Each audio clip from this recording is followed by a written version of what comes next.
Depuis 1860, Simon accompagne celles et ceux qui osent défier les sommets en proposant des équipements innovants conçus à Chamonix. Aujourd'hui, Simon est fier de soutenir le podcast L'alpinisme au féminin qui relie les pionnières de l'alpinisme à celles qui façonnent notre époque.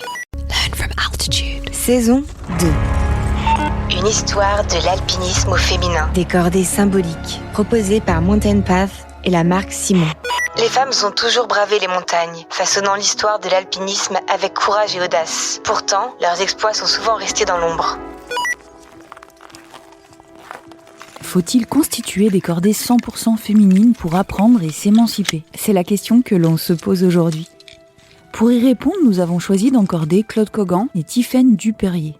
Claude Cogan fut une femme les plus hautes du monde avec ses tentatives au Shōyu dans les années 50. En 1959, elle fait le choix d'une expédition 100% féminine pour retenter ce 8000.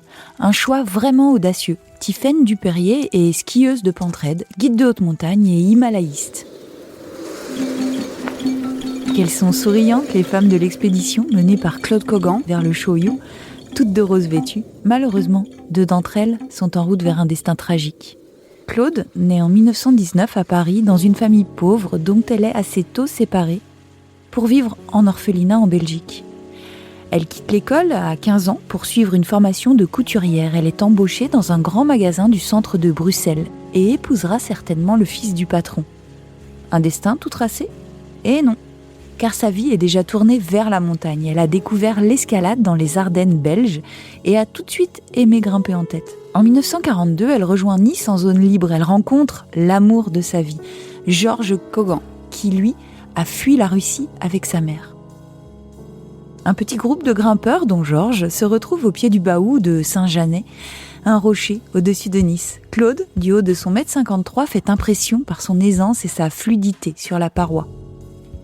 La montagne devient leur refuge. Ils partent dans le Mercantour, puis en Oisans, où ils découvrent l'alpinisme et les paysages alpins. Les amoureux sont rattrapés par la réalité tragique. Georges, qui est juif, est arrêté par la Gestapo en 1944 dans le chalet de Jeanne et Jean Franco à Pelvoux. Claude fait tout pour qu'il soit libéré. Elle va même jusqu'à se rapprocher du chef de la milice locale. Jeanne Franco, son amie, se souvient.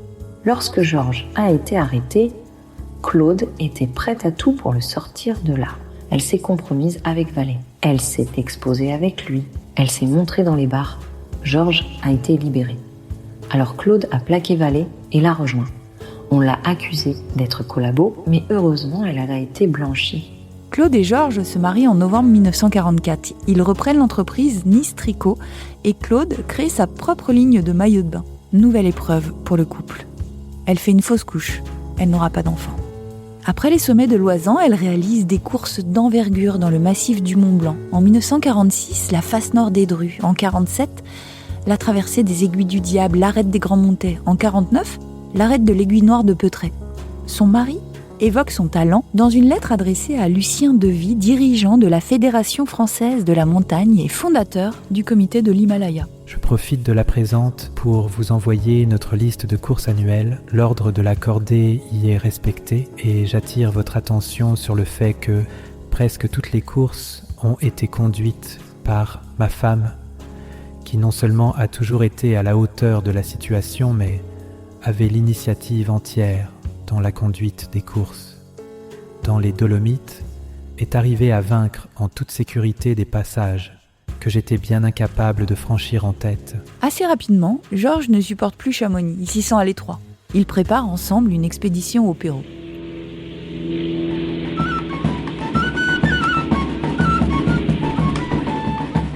Dans la Cordillère Blanche, Claude gravit le Quintaraju avec Nicole Leninger. C'est une première féminine. Claude est en forme. Elle est faite pour l'altitude. Mais une nouvelle tragédie a lieu au retour en 1951. Georges est emporté en 4 jours par une hémorragie intestinale. Le destin s'acharne. Claude est effondré. Son grand amour n'est plus et la montagne n'a pas la même saveur. Elle poursuit son exploration des Andes et de l'Himalaya.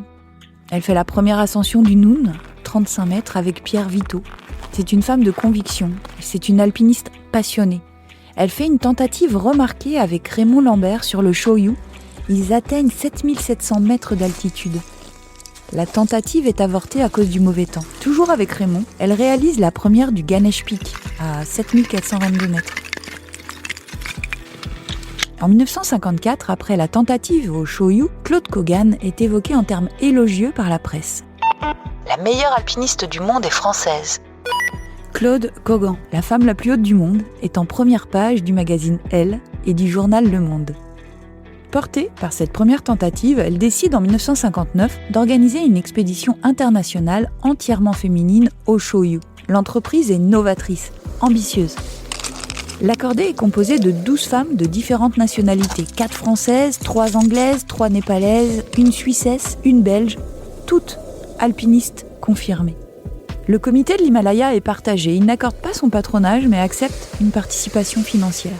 Si elles réussissent, cela confirmera mon impression que le Cho-Oyu est une montagne à vaches, dira Lucien Devy au sujet de l'expédition. Après une longue période d'acclimatation et d'approche, une cordée de tête composée de Claude, de Claudine et de 4 Sherpas entame l'ascension. Arrivé au camp 3, le 30 septembre, Claude écrit une note que doivent redescendre 3 Sherpas au camp de base. Rien ne va plus là-haut, mais nous avons décidé de monter au camp 4. Et sans doute demain, de faire un peu la trace vers le haut. Le temps est très vilain. N'insistez pas au camp 3. Si cela s'aggrave, repliez-vous au 2. Le 1er octobre, dans le mauvais temps, Claude et Claudine atteignent le camp 4 à 7100 mètres d'altitude. Ang Norbu Sherpa reste avec elle. Pendant la nuit, une énorme avalanche balaie tout sur son passage. Il ne reste plus rien du camp 4. Claude avait 40 ans. Les autres membres de l'expédition n'ont pu constater l'ampleur de l'avalanche que 11 jours plus tard. Au retour, aucune compassion. Le traitement médiatique est injuste. Quand les échecs masculins sont vus comme des coups du sort, les femmes n'ont pas droit à l'erreur, ni à la malchance. Un désir de conquête chez un homme est vu comme courageux, téméraire. Chez une femme, il est futile, suscite l'incompréhension. Un journaliste demande même à Jeanne Franco ce qu'ont bien pu aller chercher 12 femmes aussi haut et aussi loin de chez elle. Jeanne Franco répond d'ailleurs que le Shoyu était à leur portée et que la montagne est une histoire de passion chez les hommes comme chez les femmes.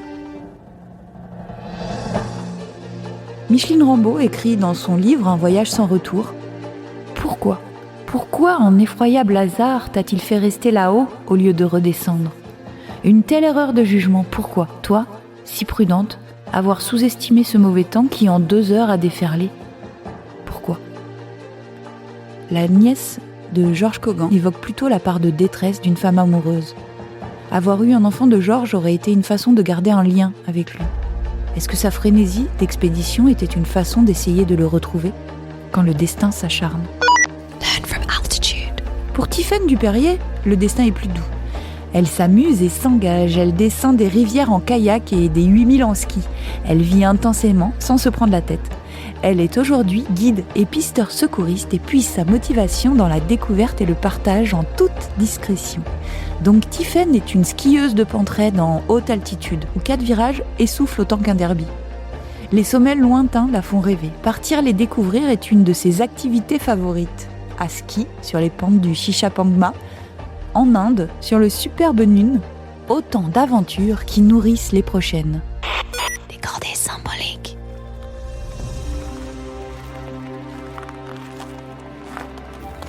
Bonjour Tiffaine, merci de participer à notre podcast et d'avoir accepté de t'encorder avec Claude Kogan, grande figure de l'alpinisme française et peut-être la première aussi à avoir imaginé une expé 100% féminine sur un 8000. Donc toi, tu es skieuse de pentraide, tu es guide de haute montagne, himalayiste, et nous allons explorer avec toi cette question des cordées 100% féminines. Pour commencer, que représente pour toi l'évocation du parcours de Claude Kogan ? Il a l'air donc que j'ai pris connaissance de cette dame il y a peu. J'avais déjà lu un article qui avait été fait par Montagne Magazine sur sa disparition. Je crois que c'était il y a 65 ans cet automne. 1959, ouais, c'était expé. Et du coup, en lisant un petit peu son parcours, ouais, c'est quand même assez frappant parce que elle a été précurseur en fait dans son domaine, je pense. en fait, elle a emboîté le pas. Elle faisait partie du lot, quoi, de toutes ces personnes qui se sont dit, bah tiens, on va aller voir au-delà des Alpes ce qu'il y a. Et je trouve ça vraiment impressionnant. Oui, puis elle a eu l'audace à l'époque de constituer une équipe un peu internationale avec plusieurs femmes autour d'elle venant de différents pays.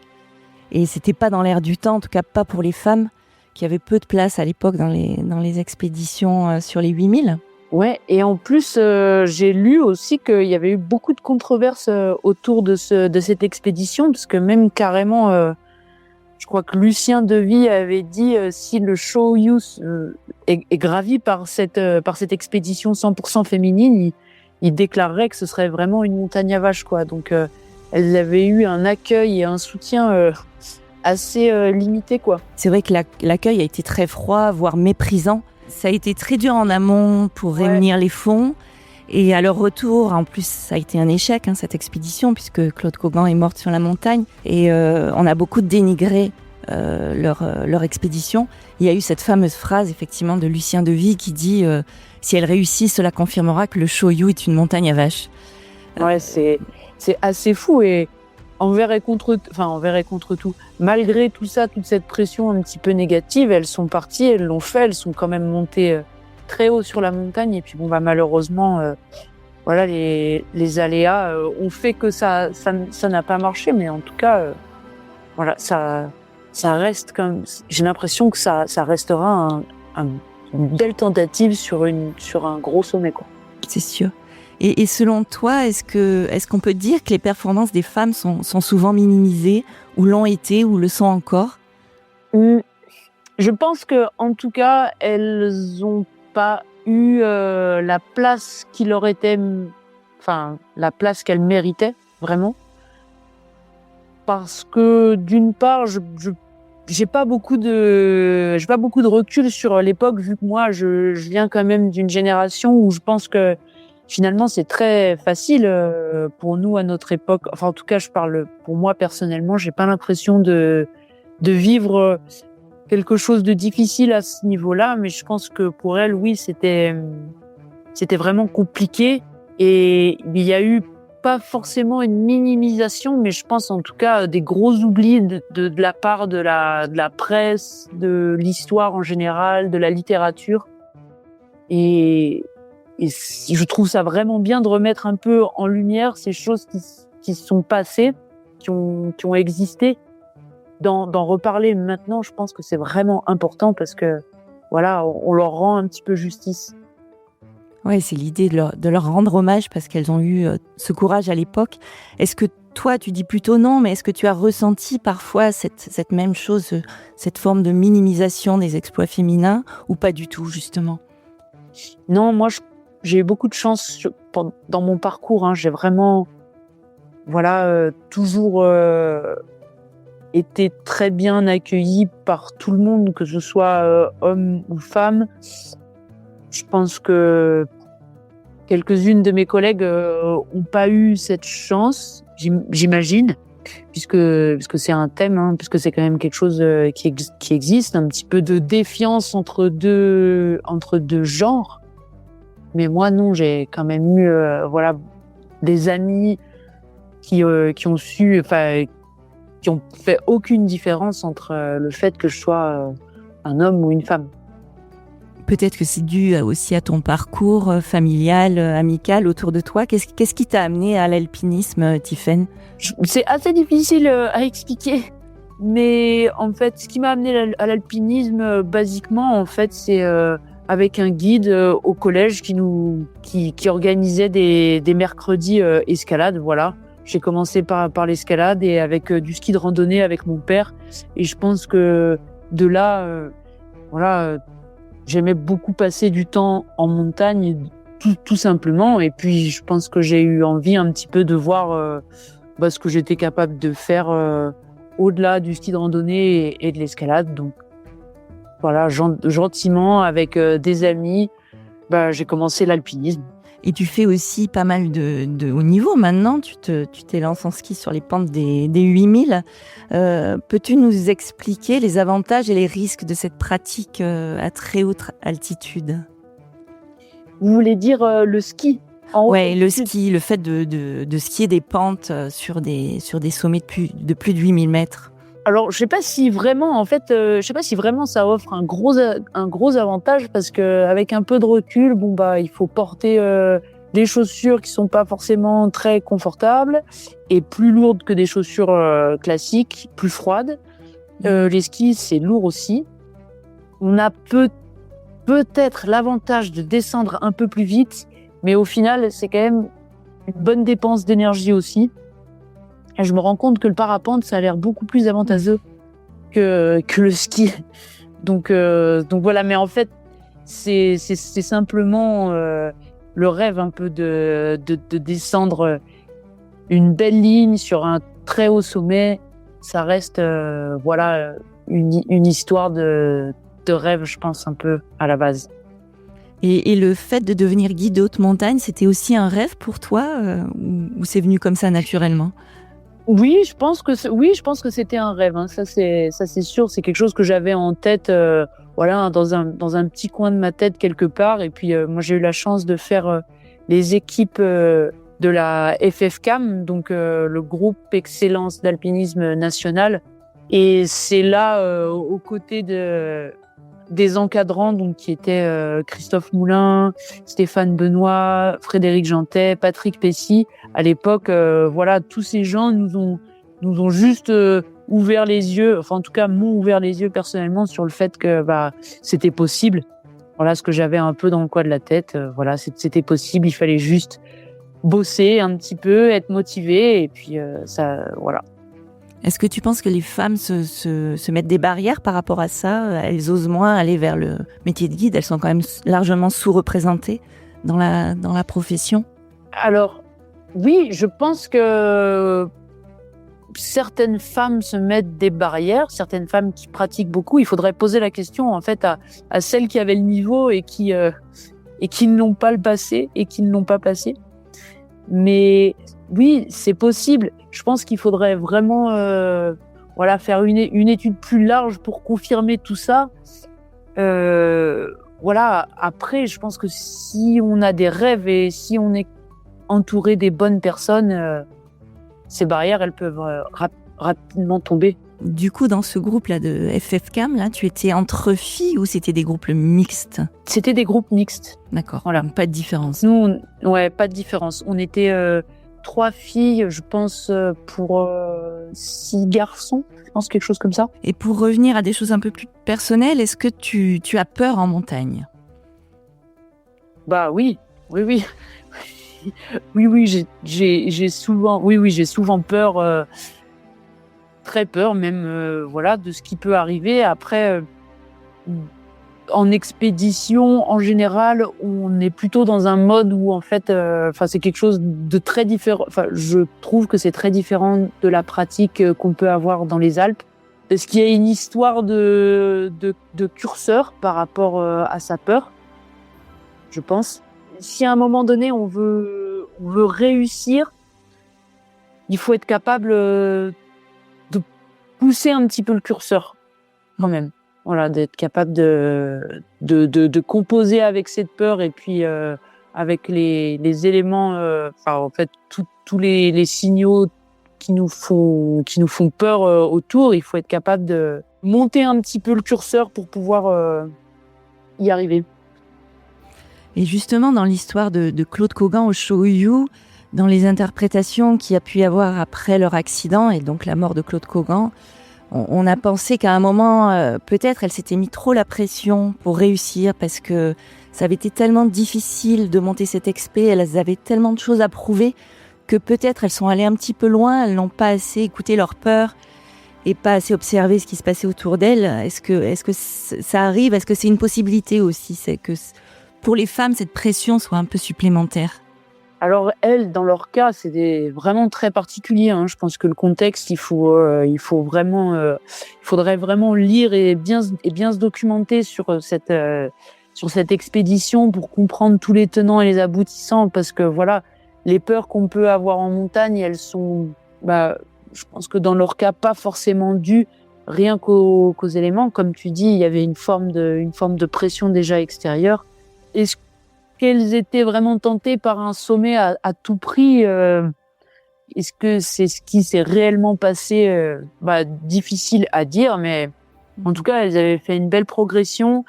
Les autres, apparemment, avaient déjà étaient redescendus. Hein. Le reste de l'équipe avait un petit peu rebroussé chemin. Ils s'étaient mis à l'abri dans des camps et tout. Et les autres, non.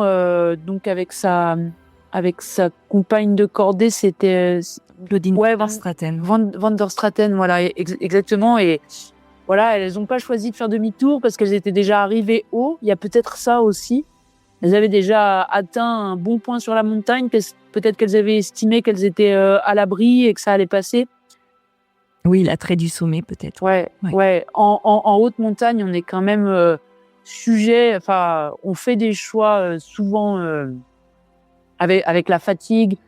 On fait des choix qui nous semblent être bons sur le moment, mais après, avec un petit peu de recul, on se dit on a peut-être un petit peu joué, quoi.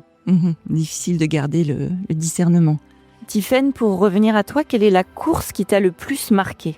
Est-ce qu'il y a un sommet qui est plus important pour toi qu'un autre? Non, pas forcément. Tous ont J'ai vécu sur chacun des sommets où je suis allée des histoires différentes. Et j'ai pas forcément de choses qui m'ont plus marqué que d'autres. Bon là, après, c'est vrai que je retourne sur le Nanga Parbat pour la 3e fois, donc peut-être il y a quelque chose avec ça. Une attirance particulière pour cette... Mais on verra après. On verra après. Bon.